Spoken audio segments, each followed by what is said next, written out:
I want to get your view on the decision by the NAB to stop donating to political parties, and the ANZ boss today indicated that his bank is inclined to go the same way. What will that mean for the coalition, given last year the NAB gave you close to $250,000 and the ANZ $100,000? Well, look, it's a matter for all corporates, all trade unions, any individual, what they contribute to any political party. The banks are significant donors, though, particularly to the Liberal Party. Well, actually, they contribute money to the Labor Party as well. They don't just contribute to one side of politics. Not in the same quantum they give you. Well, I think you'll find, depending on which returns you look at, and I'm no expert in this area because it's not something I'm directly involved in, but I think you'll find actually it's pretty even, and it will depend on I suppose the organisation that actually makes those contributions. But frankly, it's a matter for them. It's a matter for them to justify their own policies, and if they make a decision to do that. Well, it's entirely at their discretion.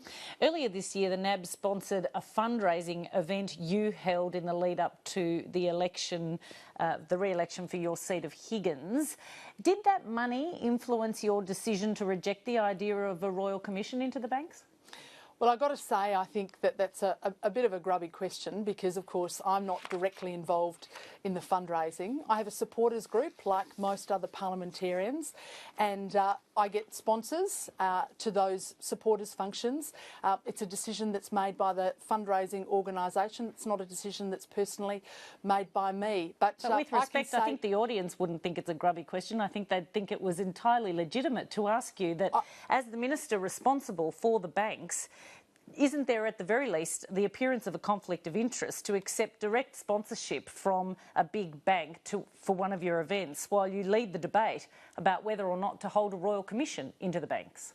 Well, I can say to you that it has no influence whatsoever on my decision making. I look at all issues on their merits, as you would expect me to do. I have a duty to do that, and I do that. Look, I come with a wealth of experience into my role. I have, in fact, worked at a bank.